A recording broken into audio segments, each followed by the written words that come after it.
అందరికీ నమస్కారం. Welcome to SBR talks.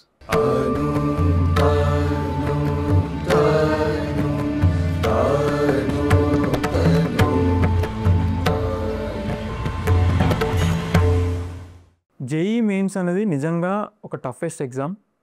ఒక యావరేజ్ స్టూడెంట్ చూసుకుంటే దాంట్లో స్కోర్ చేయాలన్నా దాన్ని ఎదుర్కోవాలన్నా చాలా భయపడుతుంటారు. కానీ దాంట్లో 100 మార్కులు కనుక మీకు వచ్చినట్టయితే తప్పకుండా ఒక మంచి కాలేజ్లో మీరు ప్లేస్ అవుతారు. ఎలా అంటే ఒక 100 మార్కులు వచ్చినాయి అనుకోండి, ఫస్ట్ అండ్ ఫోర్మోస్ట్ థింగ్ మీరు జేఈ మెయిన్స్ క్వాలిఫై అవుతారు. దాంతోపాటు మీకు అడ్వాన్స్ రాసే ఎలిజిబిలిటీ కూడా వస్తుంది. ఇది ఫస్ట్ ఇంపార్టెంట్ థింగ్. సో మీరు జేఈ మెయిన్స్ ఎగ్జామ్ క్వాలిఫై అయ్యారు అంటేనే ఒక టాప్ టైర్ స్టూడెంట్స్లో, ఇండియాలో ఉన్న ద బెస్ట్ స్టూడెంట్స్లో ఒక టాప్ టైర్ స్టూడెంట్స్లో మీరు ఉన్నట్టే. సో అదొక అచీవ్మెంట్ అని చెప్పొచ్చు. ఆ తర్వాత నెక్స్ట్ స్టెప్ ఏంటంటే ఈ 100 మార్కులు ఎందుకు ఇంత ఇంపార్టెంట్. మీకు కనుక 100 మార్కులు వచ్చినట్టయితే ఫస్ట్ ఎన్ఐటీస్లో ఒకవేళ ఓసీ బాయ్స్ అంటే రిజర్వేషన్ లేని వాళ్ళైతే ఎక్కడో ఒక దగ్గర ఒక బ్రాంచ్ వచ్చే అవకాశం ఉంది. ఇంకా మీకు రిజర్వేషన్ ఉన్నట్టయితే తప్పకుండా ఏదో ఒక బ్రాంచ్, ఇంకా పాసిబిలిటీ ఉండి ప్రాపర్గా ప్లాన్ చేస్తే మీకు ఒకవేళ ఆ సీజన్ ఒక బేస్డ్ ఆన్ పేపర్ టఫ్నెస్ బట్టి మీకు సిఎస్సి వచ్చే అవకాశం కూడా ఉంటుంది ఒకవేళ రిజర్వేషన్ ఉన్నట్టయితే. సరే, ఎన్ఐటీస్ పక్కన పెడితే జిఎఫ్టిఎస్ ఉన్నాయి, ట్రిపుల్ ఐటీస్ ఉన్నాయి. వీటిలో కూడా మంచి సీట్ వచ్చే అవకాశం ఉంటుంది. సరే, ఇవన్నీ కూడా పక్కన పెడితే తెలుగు స్టేట్స్లో ఎంసెట్లో టాప్ కాలేజ్ అంటే ఒక 40-50 లక్షల ప్యాకేజ్ కూడా కొట్టిన కాలేజీలు ఇక్కడ సిఎస్సిలో కూడా మీకు బి కేటగిరీలో ఈ స్కోర్ పైన సీట్ వచ్చే అవకాశం ఉంటుంది. ఇవే కాకుండా all over India from south నుంచి మొదలుపెట్టి నార్త్ దాకా ఎన్నో యూనివర్సిటీస్లో మీకు జేఈ మెయిన్ స్కోరు నేషనల్ వైడ్గా యాక్సెప్ట్ చేస్తారు. సో ఈ స్కోర్తో కనుక మీరు అడ్మిషన్కి అప్లై చేస్తే తప్పకుండా అంటే శివనాథర్ లాంటి మంచి యూనివర్సిటీలో, అలా అంతేకాకుండా ప్లస్ బెంగళూరులో ఉంది, శస్త్ర ఉంది, అమృత ఉంది, ఇలాంటి టాప్ యూనివర్సిటీస్లో కూడా ఏమాత్రం ఎన్ఐటీస్కి ఒక రకంగా చెప్పాలంటే ఇంచుమించు అదే స్థాయిలో ఉన్న ఇన్ఫ్రాస్ట్రక్చర్ వైజ్గా చూడొచ్చు, అదే స్థాయిలో ఉన్న కాలేజ్లో కూడా మీరు అవలీలంగా సీటు కొట్టచ్చు. సో ఈ 100 మార్కులు అనేది ఇంత ఇంపార్టెంట్. సో ఈ 100 రోజులు, ఈ 100 మార్కులు అంటే ఇంకొక రానున్న 3 నెలల్లో కరెక్ట్గా ఫోకస్ చేసి కనుక మీరు 100 మార్కులు సాధించగలిగితే మీ లైఫ్లో ఇది తప్పకుండా ఒక టర్నింగ్ పాయింట్ అవుతుంది. అండ్ దీని ఫలితం మీ లైఫ్ లాంగ్ మీరు చూడొచ్చు. సో ఈ 100 మార్కులు ఎలా సాధించాలనే స్ట్రాటజీ పైన మనతో పాటు ఇగ్నైట్ జూనియర్ కాలేజ్ నుంచి వచ్చిన ఎక్స్పర్ట్ మాట్లాడి వీటిపైన ఇన్పుట్స్ తీసుకుందాము. ఈ 100 మార్కులు ఎలా టార్గెట్ చేయాలి, దీన్ని ఎలా సాధించాలి, వాటి యొక్క స్ట్రాటజీ కూడా తెలుసుకుందాం. మొదటగా ఆర్ వెంకటేశ్వర్లు గారు. సో ఈసారి కూడా మనకి 100 లోపు ర్యాంకులు తెప్పించారు, మ్యాథ్స్ ఫ్యాకల్టీగా చేస్తున్నారు. And next Abhilash garu physics department నుంచి. Next Murthy garu chemistry faculty. So sir RV garu, so మీరు మ్యాథ్స్ ఫ్యాకల్టీగా ఉండి ఆల్మోస్ట్ 20 సంవత్సరాలు పైగా అవుతుంది. ఎంతోమంది 100 బిలో ర్యాంకర్స్ కూడా మీరు ప్రొడ్యూస్ చేశారు. So out of me experience నుంచి ఇలా మినిమం మార్క్స్ తోటి మంచి కాలేజ్లో సీట్ తెచ్చుకోవడానికి స్టూడెంట్స్ ఎలా ప్రిపేర్ అవ్వాలి? చాలా మంచి ప్రశ్న వేశావు బాను. మనకి ప్రతి ఎగ్జామ్ పేపర్లో కూడా సపోజ్ మ్యాథ్స్ 25 క్వశ్చన్స్ ఉంటాయి. ఫస్ట్ 20 క్వశ్చన్స్ అందులో 4 ఆప్షన్స్ ఉండే క్వశ్చన్స్, లాస్ట్ 5 క్వశ్చన్స్ అంటే న్యూమరికల్ ఆన్సర్ అంటాం. సో 2 కేటగిరీ క్వశ్చన్స్ ఉన్నాయి. 25 క్వశ్చన్స్ కూడా మనం ఎలా రాయబోతున్నాము, ఏ చాప్టర్స్ని తీసుకోబోతున్నాము అనేది స్ట్రాటజిక్గా ఉండాలి ఎగ్జామ్ అంటే. ఆ 25 క్వశ్చన్స్లో మనము 100 మార్క్స్ అన్నామంటే 3 సబ్జెక్టులుగా డివైడ్ చేస్తే 10 క్వశ్చన్స్ దగ్గర 8 to 10 క్వశ్చన్స్ అయినా సరిపోతాయి.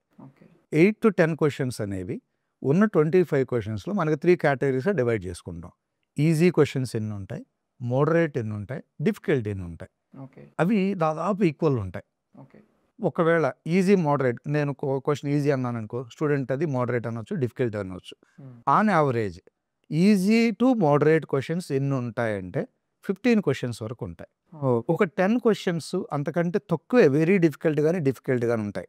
ఫర్ ఎగ్జాంపుల్ ఫస్ట్ క్వశ్చన్ తీసుకున్నారు ఒక స్టూడెంట్, అది 5 minutes కంటే ఎక్కువ పట్టొచ్చు. అదే ఫస్ట్ క్వశ్చన్గా అటెంప్ట్ చేస్తే మిగతా ఈజీ క్వశ్చన్స్ ఎక్కడో చివరిలో ఉంటే అది అటెంప్ట్ చేసే టైం ఉండకపోతే ఐడెంటిఫై చేయడం అనేది చాలా ఇంపార్టెంట్. ఏ క్వశ్చన్ ఆన్సర్ చేయాలి, ఏది స్కిప్ చేయాలి, ఇది ఎగ్జామ్ రాసేటప్పుడు. సో ఇప్పటి వరకు జరిగిన జేఈ మెయిన్స్ పేపర్లని మనం అనాలిసిస్ తీసుకుంటే చాప్టర్ వైజ్ వెళ్తే కొన్ని చాప్టర్స్ నుంచి ఈజీ టు మోడరేట్ వస్తున్నాయి. అవి ఏంటంటే సెట్స్ రిలేషన్స్ అనేది చాలా ఈజీగా అందరూ ఆన్సర్ చేసే మిషన్ గడుతుంది. ఒకటి ప్రోగ్రెషన్స్ అనే చాప్టర్ కానీ, సెకండ్ ఇయర్లో స్టాటిస్టిక్స్ ఒకటి అడ్వాన్స్లో 2 years బ్యాక్ నుంచి ఇంట్రడ్యూస్ చేశారు, మెయిన్స్లో ఉంది కాబట్టి అదొక క్వశ్చన్. కానీ వీటితో పాటు వెక్టార్స్ 3D 2 to 3 క్వశ్చన్స్ వస్తాయి అక్కడ. Okay. Matrices determinants 2 to 3 questions ఉన్నాయి అక్కడ. ఇవి చాప్టర్ వైజ్ కొంచెం జాగ్రత్తగా ప్రిపేర్ అయితే, అండ్ జామెట్రీలో కానిక్ సెక్షన్స్ కానీ ఇవి ఈజీగా ఉంటున్నాయి. పర్టికులర్గా లిమిట్స్ కంటిన్యూటీలో ఈ రెండిట్లో ఒకటన్నా సరే ఈజీగా దొరుకుతుంది. ఓకే. సెకండ్ ఇయర్ క్యాలిక్యులస్ చాలా ఇంపార్టెంట్. ఇంటిగ్రేషన్ చాప్టర్ పరంగా చూస్తే చాలా పెద్దది ఉండొచ్చు, కానీ ఎగ్జామ్లో వచ్చే క్వశ్చన్స్ బెటర్గా రాయగలిగిన క్వశ్చన్స్ వస్తున్నాయి. అలానే పర్మిటేషన్స్, ప్రాబబిలిటీ, జామెట్రీ, కానిక్ సెక్షన్స్. నేను ఈ చెప్పిన టాపిక్స్లో నుంచి 15 కవర్ అవుతాయి. ఆల్మోస్ట్ 10 డ్యామ్ షూర్ దొరుకుతాయి స్టూడెంట్కి. చాప్టర్ వైజ్ చూసుకుంటూ వెళ్ళాలి. ఇక్కడే 10 into ఆల్మోస్ట్ ఇక్కడే మనకు 10 into 4 40 మార్క్స్ ఇక్కడ వచ్చేస్తాయి. ఇదే స్ట్రాటజీ 3 సబ్జెక్టులకు అప్లై చేసుకోవాలి. So 1 hour time 60 minutes time ఇస్తే 10 questions 10 questionస్కి 60 minutes టైం అంటే ఒక్కో దానికి 6 minutes వస్తుంది. ప్రతిదీ 6 minutes పడుతుంది స్టూడెంట్కి. కొన్ని 2 to 3 minutes అవుతాయి. ఆన్ యావరేజ్ కొన్ని లెంగ్దీగా కూడా అవుతాయి. సో 10 నుంచి 12 15 ఫోకస్ చేసి 12 కరెక్ట్గా రాసిన 10 to 12 కరెక్ట్గా రాసిన అటు పోయినా కానీ 10 పక్క షూట్ సక్సెస్ అవుతారు. నెగిటివ్లు మినిమైజ్ చేసుకోవాలి. ఓకే. క్రాస్ చెక్ చేసుకొని ఇది కరెక్టా కాదనేది రెండోసారి క్యాలిక్యులేషన్ చేసైనా సరే 10 దగ్గర ఆపుకోగలిగి మిగతా సెకండ్ రీడింగ్లో చూసుకున్నా 10 అంటే 40 మార్క్స్ నెగిటివ్ లేకుండా వచ్చేసినాయి. మన టార్గెట్ 100లో 40 వచ్చేసినాయి. వచ్చేస్తాయి. అది దాటి ఇంకో 5 రాసినవాడు ఎక్సలెంట్. ఇంకోని 60 మార్క్స్ వస్తాయి. దానివల్ల సీటు కూడా గ్యారంటీగా వస్తుంది. ఇది 3 సబ్జెక్ట్స్కి ఇంప్లిమెంట్ చేయడం ట్రై చేయాలి. అది ఫిజిక్స్, కెమిస్ట్రీలో టాపిక్స్ వైజ్ సార్ వాళ్ళు చెప్తారు. మ్యాథ్స్కి అయితే స్ట్రాటజీ ఇది. ఈ టాపిక్స్, ఈ క్వశ్చన్స్ 25లో 10 గ్యారంటీగా ఆన్సర్ చేయొచ్చు. సో ఐడెంటిఫై చేయడం ఇంపార్టెంట్. First step. పేపర్ రాగానే గబా పోయి అస్సలు ఒక క్వశ్చన్ పట్టుకొని అక్కడే ఉండిపోయి 20 నిమిషాలు అయిపోయిన టెన్షన్ పడద్దు. మీరు అన్ని క్వశ్చన్స్ గోత్రయ్యి ఐడెంటిఫై చేసి సెగ్రిగేట్ చేసి అవి చేయాలి. ఒక 10 ఈజీగా మీరు సాల్వ్ చేసే 10 ఈజీ క్వశ్చన్స్ ఫ్రేమ్ చేస్తారు కావాలని. అవును. 25 డిఫికల్టీగా ఉండవు. 10 అయితే ఈజీ దొరుకుతాయి. అవి దొరికిన తర్వాత టైం ఉంటే మిగతా క్వశ్చన్ కావాలి. అవును సార్. అది నేను కూడా అంతే. ఎట్ ద టైం నేను రాసినప్పుడు కూడా ఎగ్జామ్ నాకు చెప్తుండే, అంటే యావరేజ్, బిలో యావరేజ్ స్టూడెంట్స్ని దృష్టిలో పెట్టుకొని టాపర్ వరకు ప్రతి ఒక్కరూ అటెంప్ట్ చేసేలాగా పేపర్ ఉంటుంది. దాంట్లో మనం సెలెక్ట్ చేసుకొని చూస్ చేసుకుని రాసే విధానం బట్టే డిపెండెంట్ ఉంటుంది అన్నారు. అంటే ప్రీవియస్ పేపర్స్ చేయటం చాలా హెల్ప్ అవుతుంది. సేమ్ క్వశ్చన్ సేమ్ న్యూమరికల్ రాదు, మోడల్స్ వస్తాయి, కాన్సెప్ట్స్ వస్తాయి. ఇది కొంచెం ఫోకస్ చేస్తే గ్యారంటీగా 10+ క్వశ్చన్స్ అయితే రాయడానికి ఛాన్సెస్ ఉంది. ఓకే. సో ఫిజిక్స్లో ఎలా చేయాలంటారు సార్ అభిలేష్ సార్? ఫిజిక్స్లో ఎలా మనం అంటే ఫిజిక్స్ ఇప్పుడు యూజువల్గా ఫిజిక్స్ అనగానే కొంచెం థింక్ చేయాల్సి వస్తుంది. అంటే మ్యాథ్స్ పరంగా అయితే టెక్నికల్గా ఫార్ములాస్ ఈ రకంగా వెళ్ళినా కానీ ఇది కొంచెం డీప్గా ఇన్డెప్త్గా అనాలిసిస్ చేసి ప్రాబ్లమ్ స్టేట్మెంట్ అర్థం చేసుకొని కొన్నిటికైతే ఫ్రీ బాడీ డయాగ్రామ్స్ చేసుకోవాల్సి వస్తుంది, మూమెంట్స్ ఇలాంటివి ఉంటుంది. ఇన్డెప్త్ నాలెడ్జ్ అవసరం. అంటే బేసిక్ క్వశ్చన్ అర్థం కావాలన్నా కూడా అవసరం. సో దీంట్లో మ్యాక్సిమం స్కోరింగ్ ఎలా చేయొచ్చు?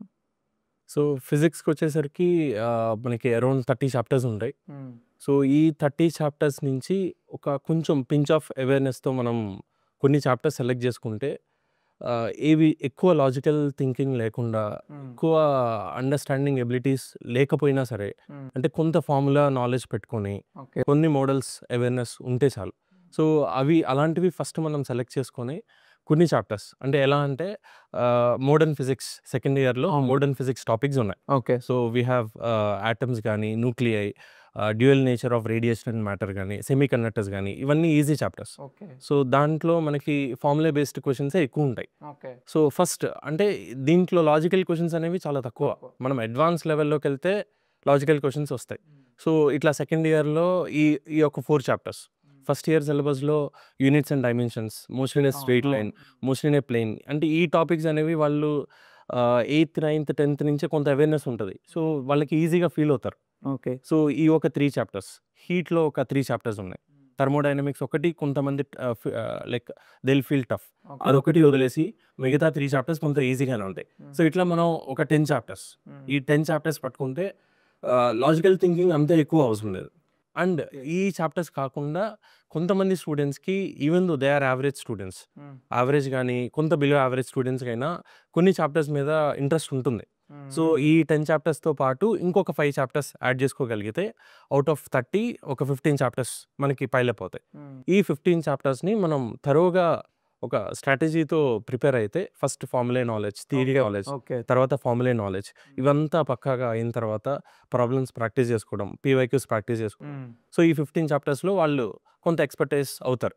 మనం ఎగ్జామ్ స్టార్ట్ చేసినప్పుడు questions related to these 15 chapters attempt చేసేసుకుంటే ఈ 15 చాప్టర్స్లో నుంచి కంపల్సరీ ఒక అరౌండ్ 10 to 15 క్వశ్చన్స్ ఈజీగా వచ్చేస్తాయి. సో ఆ క్వశ్చన్స్ సాల్వ్ చేసేసుకుంటే we can get 40 to 50 marks ఈజీగా వచ్చేస్తాయి. సో ఈజీగా ఇప్పుడున్న నెక్స్ట్ 3 months ఫస్టే అంటే ఎగ్జామ్కి వెళ్ళి అక్కడ వెతుక్కునే బదులు అంతే. ఇదే ఉన్న చాప్టర్స్లో మనకి ఏది ఈజీగా ఉంది, మనకి ఏది ఈజీగా అనిపిస్తుంది, ఏవి ఇంట్రెస్ట్ ఉన్నాయి ఏవి ఇంట్రెస్ట్ ఉన్నాయి, ఏది ఈజీగా ఉంది, ఏది ఈ టైంలో స్కోర్ చేయొచ్చు, అంతే. అన్ని టార్గెట్ ఓరియంటెడ్గా పెట్టుకొని ప్రిపేర్ అవుతే మనం ఎగ్జామ్లోకి వెళ్ళంగానే అవి తొందర సెగ్రిగేట్ చేసి తొందర చేసేస్తే ఈజీగా మీరు అన్నట్టు 10 క్వశ్చన్స్ చేస్తే ఇక్కడ ఒక 40, ఇంతకుముందు సార్ చెప్పిన ఒక 40, ఆల్రెడీ 80 వచ్చేసినాయి. అవును. సో ఆల్మోస్ట్ 80 వచ్చేసినాయి అప్రాక్సిమేట్గా. ఇంకా ఎక్కువ తక్కువ కూడా మనం అరేంజ్ చేయొచ్చు. సో బిలో యావరేజ్ స్టూడెంట్ కూడా దీన్ని ఫోకస్ టార్గెట్ చేస్తే తప్పకుండా చేయొచ్చు. కానీ దీంట్లో ఇంకొకటి థింగ్ ఉంది. ఈ కొన్ని చాప్టర్స్లో లెందీ క్యాలిక్యులేషన్స్. అవునవును. సో ఇప్పుడు మనం first exam physics part start చేసేటప్పుడు ఈ 10 to 15 చాప్టర్స్లో క్యాలిక్యులేషన్ తక్కువ ఉండి ఓన్లీ ఫార్ములా ఈజీగా థియరిటికల్గా ఉన్నవి క్వశ్చన్స్ సాల్వ్ చేసేసుకుంటే మనకి కొంత కాన్ఫిడెన్స్ ఉంటుంది. అవును. అరే ఒక అవుట్ ఆఫ్ 15 క్వశ్చన్స్లో మనం ఒక 10 క్వశ్చన్స్ సాల్వ్ చేసాం. సో 40 మార్క్స్ ఆల్రెడీ నా బ్యాగ్లో ఉన్నాయి. సో మిగతావి ట్రై చేయొచ్చు. సో అంటే నాకు ఈజీగా అనిపించచ్చు, కానీ క్యాలిక్యులేషన్ అనేది ఎక్కువ ఉంది. సో అలా టైం వేస్ట్ చేయకుండా కొంచెం క్యాలిక్యులేషన్ తక్కువ ఉన్న క్వశ్చన్స్ సాల్వ్ చేసేస్తే సో మనకి కాన్ఫిడెన్స్ లెవెల్స్ పెరుగుతాయి. రిమైనింగ్ క్వశ్చన్స్ కూడా మనకి ఈజీగా రాసుకోవచ్చు. సో ఇదొకటి కొంచెం కొంచెం అది కూడా మెల్లమెల్లగా ఈ 3 monthsలో అలవాటు చేసుకొని అందులో అక్కడ ఇంప్లిమెంట్ చేయాలి కంపల్సరీ. ఈ స్ట్రాటజీ అనేది చాలా ఇంపార్టెంట్ ఈ చాప్టర్స్. ఓకే. సో మూర్తి సార్, మ్యాథ్స్ ఫిజిక్స్తో పోలిస్తే కెమిస్ట్రీ ఈజ్ మోర్ అబౌట్ అంటే క్యాలిక్యులేషన్స్ ఉంటాయి స్ట్రైకోమెట్రిక్లో, కానీ ఎక్కువ రిమెంబరింగ్ పార్ట్ ఉంటుంది. కొంచెం రిమెంబరింగ్ పార్ట్, కొంచెం థింకింగ్ వస్తుంది. ఈజీ క్వశ్చన్స్, కొంచెం ఈజీ స్కోరింగ్ అంటుంటాము. సో కెమిస్ట్రీలో మ్యాక్సిమం స్కోర్ చేయడానికి అంటే తక్కువ టైంలో ఎక్కువ స్కోర్, అంటే యావరేజ్ బిలో యావరేజ్ కానీ స్టూడెంట్స్, సో ఈ ర్యాంక్ ఈ మార్క్స్ వస్తే మనకి సేఫ్, మనకు ఏదో ఒక సీట్ వచ్చేస్తే ఆ కాన్ఫిడెన్స్ ఈజీగా ఫెచ్ చేసుకోవడానికి కెమిస్ట్రీ ఒక స్ట్రాంగ్ పాయింట్. సో దీనిలో ఎలా అప్రోచ్ అవ్వాలంటారు కెమిస్ట్రీలో ముఖ్యంగా? యాక్చువల్గా మనము 100 మార్క్స్ రావటం వల్ల స్టూడెంట్స్కి ఏంటి అడ్వాంటేజ్ అనేటటువంటిది, జేఈ మెయిన్స్లో 100 మార్క్స్ వస్తే ఎంత పర్సంటేజ్ వస్తుంది, అది తెచ్చుకోవడం వల్ల ఏంటి బెనిఫిట్ అనేది ఫస్ట్ మనం స్టూడెంట్స్కి చెప్పాలి. సో లైక్ ఇప్పుడు 100 మార్క్స్ కనుక వస్తే రిజర్వేషన్ ఉన్న వాళ్ళకి ఓకే ఎన్ఐటీస్లో వస్తుంది, రిజర్వేషన్ లేని వాళ్ళకి 100 మార్క్స్ వస్తే ఎన్ఐటీలో సీట్ రాదు. కానీ దాని బేస్డ్గా అంటే ఆ పర్సంటైల్, ఆ మార్క్స్ బేస్డ్గా టాప్ కాలేజెస్లో చాలా కాలేజెస్ బి కేటగిరీ సీట్స్ దీని బేస్డ్గానే అలొకేట్ చేస్తున్నాయి. ఇప్పుడు దీని బేస్గా సీట్ తెచ్చుకునేటటువంటి కాలేజెస్ ఉన్నాయి కదా, ఇవి చాలా ఎన్ఐటీస్ కంటే బెటర్ కాలేజెస్ కూడా ఉన్నాయి. ఎవ్రీ ఇయర్ మేము చూస్తుంటాం చాలామంది పిల్లల్ని ఎన్ఐటీస్లో వాళ్ళు అనుకున్నటువంటి బ్రాంచెస్ రానప్పుడు ఇక్కడ ఈ మార్కులు బేస్ చేసుకొని, ఈ పర్సంటైల్ బేస్ చేసుకొని మన లోకల్గా ఉన్నటువంటి విఎన్ఆర్లో కానీ లేకపోతే సిబిఐటీలో కానీ వాస్విలో కానీ టాప్ 10 కాలేజెస్లో అడ్మిషన్ తీసుకునే పిల్లలు ఎవ్రీ ఇయర్ మేము చూస్తున్నాం. కాబట్టి జేఈ మెయిన్స్లో 100 మార్క్స్ తెచ్చుకోవడం అనేది చాలా చాలా ఉపయోగం. వాళ్ళు మంచి పర్సంటైల్ తెచ్చుకున్న వాళ్ళు ఏ కాలేజెస్లో అడ్మిషన్ తీసుకుంటున్నారో ఆల్మోస్ట్ ఈక్వలెంట్ కాలేజీలో అడ్మిషన్ తీసుకునేటటువంటి అవకాశం ఉంటుంది. ఫస్ట్ స్టూడెంట్కి అవేర్నెస్ అనేది మనం క్రియేట్ చేస్తే ఓకే నాకు ఒక హోప్లెస్ సిచ్యువేషన్ లేకుండా ఎన్ని మార్కులు తెచ్చుకున్న బెనిఫిట్ ఉంటుంది అనేది అవగాహన తెచ్చుకోవాలంటే ఫస్ట్ వాడికి ఇది క్రియేట్ చేయాలి. నెక్స్ట్కి వచ్చేసరికి మీరు అన్నట్లు కెమిస్ట్రీ కొంత scoring subject definitely physics and మ్యాథ్స్తో కంపేర్ చేస్తే. అయితే ఈ సబ్జెక్ట్లో టాప్ పెర్ఫార్మెన్స్ ఇవ్వడం అనేది కష్టమే, కానీ అంటే మ్యాథ్స్ ఫిజిక్స్ లాగే కష్టమే, కానీ ఒక లెవెల్ వరకు స్కోర్ చేయడం అనేది ఆ 2 సబ్జెక్ట్స్ కంటే ఈజీ. అట్లా అయితే దీనికి ఏం చేయాలంటే మీరు అన్నట్లు 100 మార్క్స్ తెచ్చుకోవాలంటే 25 క్వశ్చన్లు 3 సబ్జెక్టులు కలిపి 25 into 4 25 అంతే. మొత్తం 75లో 25 అంటే 1/3 ఆఫ్ ద పేపర్ ఆన్సర్ చేస్తే చాలు. సో ఇప్పుడు ఫర్ ఎగ్జాంపుల్ కెమిస్ట్రీలో ఒక 15 క్వశ్చన్లు అటెంప్ట్ చేయాలని టార్గెట్ పెట్టుకోవాలి. 15 క్వశ్చన్లు అంటే 60 మార్కులు టార్గెట్ పెట్టుకుంటే సో ఒక మిస్ అయిన ఏదన్నా ఒక 3-4 క్వశ్చన్స్ మిస్టేక్ వెళ్ళినా సరే కంఫర్టబుల్ జోన్లో ఉంటారు. అయితే ఈ 15 క్వశ్చన్లు ఆన్సర్ చేయాలంటే ఒక 15 చాప్టర్స్ సెలెక్ట్ చేసుకోవాలి. ఆ 15 చాప్టర్స్లో ఈజీ క్వశ్చన్స్ వస్తాయి. అవును. అవి ఎట్లా అంటే suppose first year atomic structure అనే చాప్టర్ ఉంటుంది. అవునవును సార్. అది యాక్చువల్గా ఫిజిక్స్లో ఇప్పుడే మన అభిలాష్ చెప్పారు, ఆటమ్స్ అనే చాప్టర్ ఉంటుంది. అవును. ఆల్మోస్ట్ అట్లాగే డ్యూయల్ నేచర్ ఆఫ్ మ్యాటర్ అని ఉంటుంది. ఆ 2 చాప్టర్లో ఉన్న కాన్సెప్ట్స్ ఇక్కడ ఉంటాయి. ఇంటర్లింక్డ్ ఉంటారు. ఖచ్చితంగా అటామిక్ స్ట్రక్చర్లో వచ్చేటటువంటి క్వశ్చన్ డ్యామ్ షూర్గా ఆన్సర్ చేయగలుగుతారు. అట్లాగే మీకు కెమికల్ బాండ్ అనేది టోటల్ కెమిస్ట్రీలో ప్రతి చాప్టర్లో మాలిక్యూల్ స్ట్రక్చర్స్ వస్తాయి కాబట్టి ఆ చాప్టర్ ఒకటి ఈజీగా ఉంటుంది. పీరియాడిక్ టేబుల్ చిన్నప్పటి నుంచి చదువుతున్నటువంటిది కాబట్టి ఎలిమెంట్స్ పైన అన్నిటిని స్టడీ. సో ఆ 3 క్వశ్చన్స్ డ్యామ్ షూర్గా ప్రతి స్టూడెంట్ చేయగలుగుతాడు కొంత వర్కౌట్ చేస్తే కనుక. అట్లాగే మీకు స్టాయికోమెట్రీ అన్నారు. స్టాయికోమెట్రీలో కూడా వెరీ ఫ్యూ కాన్సెప్ట్స్, ఆ కాన్సెప్ట్స్ కనుక కరెక్ట్గా నేర్చుకుంటే ఆన్సర్ చేయగలుగుతారు. అట్లాగే మీకు సెకండ్ ఇయర్లోకి వచ్చేసరికి అట్లాగే ఫస్ట్ ఇయర్లో మీకు ఎస్టిమేషను డిటెక్షన్ ఆఫ్ ఎలిమెంట్స్ అని ఉంటుంది. అక్కడ హార్డ్లీ ఒక 4-5 ఫార్ములాస్ ఉంటాయి. వాటి కనుక చేసుకుంటే చాలాసార్లు వాటి మీద క్వశ్చన్స్ ఇచ్చాడు. చాలా చిన్న కాన్సెప్ట్ అది, అవి నేర్చుకోవచ్చు, చాలా ఈజీగా నేర్చుకోవచ్చు. అట్లాగే మీకు ఆల్కీన్స్ అనే ఒక చాప్టర్ ఉంటుంది. ఆల్కీన్స్ అనే చాప్టర్లో మీకు like Markovnikov's rule, anti Markovnikov's rule, ozonolysis, వీటి మీద క్వశ్చన్స్ డ్యామ్ షూర్గా వస్తాయి. అవి కనుక కొంచెం ప్రాక్టీస్ చేసుకుంటే అక్కడ ఒక క్వశ్చన్ వచ్చే అవకాశం ఉంది. అట్లాగే అరోమాటిక్ కాంపౌండ్స్ మీద చాలా, అంటే అరోమాటిసిటీ మీద, నాన్ అరోమాటిక్, యాంటీ అరోమాటిక్, వీటి మీద క్వశ్చన్స్ అడుగుతుంటారు. సో ఇట్లా సెలెక్టివ్గా కొన్నేమో చాప్టర్స్, కొన్నేమో సబ్ టాపిక్స్ ప్రిపేర్ అవ్వాలి. ప్రిపేర్ అయ్యి అవి కొంచెం ఏమైందంటే కొంచెం లెంగ్దీ ఉంటుందండి. అట్లాగే ఐసోమరిజం రిలేటెడ్గా ఏంటంటే కొంచెం లెంగ్దీ ఉంటుంది, అంటే డెప్త్లోకి వెళ్ళి అడిగితే ఆన్సర్ చేయలేరనమాట. అప్పుడు మనం మాట్లాడుకుంటుంది నార్మల్ స్టూడెంట్స్ కాబట్టి. అట్లాగే మీకు సెకండ్ ఇయర్లో వచ్చేసరికి సొల్యూషన్స్ అనే ఒక చాప్టర్ ఉంటుంది. దాంట్లో ఇచ్చే క్వశ్చన్స్ ఈజీగా నార్మల్ స్టూడెంట్ కూడా ఇచ్చేయగలుగుతారు. అట్లాగే కెమికల్ కైనెటిక్స్ అనగా దాంట్లో కూడా వెరీ ఫ్యూ టాపిక్స్ ఉంటాయి, ఎక్కువ టాపిక్స్ ఉండవు. ఇట్లా కొన్ని సెలెక్టివ్గా చాప్టర్స్ తీసుకొని, అట్లాగే సెకండ్ ఇయర్లో కాంప్లెక్స్ కాంపౌండ్స్ అనే ఒక చాప్టర్ ఉంటుంది. 2 క్వశ్చన్స్ వస్తాయి ఆ చాప్టర్ నుంచి, ఈజీగా చేయొచ్చు. ప్లస్ ఇంట్రెస్టింగ్ చాప్టర్ అది, కొంత మ్యాథమెటికల్గా ఉంటుంది అనమాట అది. సో ఇలా కొన్ని సెలెక్టివ్ చాప్టర్స్ తీసుకొని జాగ్రత్తగా ప్రిపేర్ అవ్వాలి. కెమిస్ట్రీ ఏంటంటే కొంత మెమరీ ఉంటుంది, కొద్దిగా లాజిక్ కూడా ఉంటుంది. సో దట్ ఏంటంటే మెమరీ ఉన్న దగ్గర ఫ్లో చార్ట్స్ ప్రిపేర్ చేసుకోవాలి.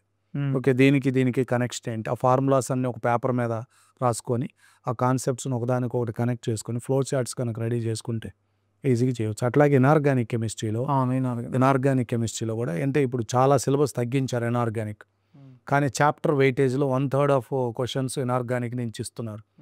అంటే ప్రిపేర్ అవ్వాల్సినటువంటి వాల్యూమ్ తగ్గించారు, బట్ నంబర్ ఆఫ్ క్వశ్చన్స్ ఏం తగ్గించలేదు అనమాట. సో దట్ ఇనార్గానిక్ కెమిస్ట్రీలో కూడా కొద్దిగా కాన్సన్ట్రేట్ చేస్తే ఈజీగా, అంటే అక్కడ పెద్ద లాజిక్స్ ఉండవు అనమాట, కొంత మెమరీ బేస్డ్ ఉంటుంది. ఫ్లో చార్ట్స్ ప్రిపేర్ చేసుకుంటే చాలా ఈజీగా స్కోర్ చేయొచ్చు. అంటే కెమిస్ట్రీలో ఒక 50 మార్క్స్ తెచ్చుకోవడం అనేది అంత కష్టమైనటువంటి పని కాదు. ఆ తర్వాత తెచ్చుకోవడం అంటే ఖచ్చితంగా స్టూడెంట్ క్లారిటీని బట్టే ఉంటుందండి.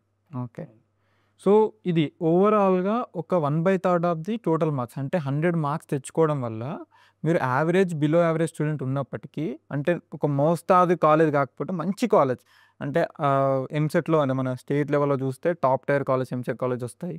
అలానే ఎన్ఐటీస్లో కూడా మీకు కనుక రిజర్వేషన్ ఉంటే ఒక మంచి బ్రాంచ్ కూడా వచ్చే ఛాన్స్ ఉంటుంది. వీటితో పాటు ఇంకా అవుట్ సైడ్ స్టేట్ కూడా శివనాడార్ లాంటి యూనివర్సిటీస్ బయట ఈ జేఈఈ మెయిన్ స్కోర్ కూడా చాలా బాగా యాక్సెప్ట్ చేస్తున్నాయి. సో ఈ 2-3 మంత్స్ కనుక, అంటే ఈ 3 మంత్స్ మీరు కరెక్ట్గా ఫోకస్ చేసి ఇప్పుడు సార్ వాళ్ళు చెప్పిన స్ట్రాటజీస్ అన్నీ ఫాలో అయ్యి ఆ ఓరియంటెడ్ మీరు ఇంకా ప్రిపేర్ అయితే తప్పకుండా మీకు సీట్ వచ్చే అవకాశం ఉంటుంది. అంటే ఇలాంటి స్కోర్ కనుక మీరు తెచ్చుకుంటే మీ లైఫ్ని ఈజీగా మీరు ఒక టర్న్ తీసుకున్న పాయింట్ అవుతుంది. సో తప్పకుండా ఈ ఓరియంటెడ్ మీరు ప్రిపేర్ అవ్వండి. ఈ సంవత్సరం నుంచి మా టీం మీకు ఫ్రీ కెరీర్ గైడెన్స్ అందిస్తుంది. సో స్క్రీన్ పైన ఉన్న నెంబర్కి వెంటనే కాల్ చేయండి. మా టీం అందించే ఫ్రీ కెరీర్ గైడెన్స్ అందుకోవడం కోసం వెంటనే వాట్సాప్ గ్రూప్లో జాయిన్ అవ్వండి. And thank you.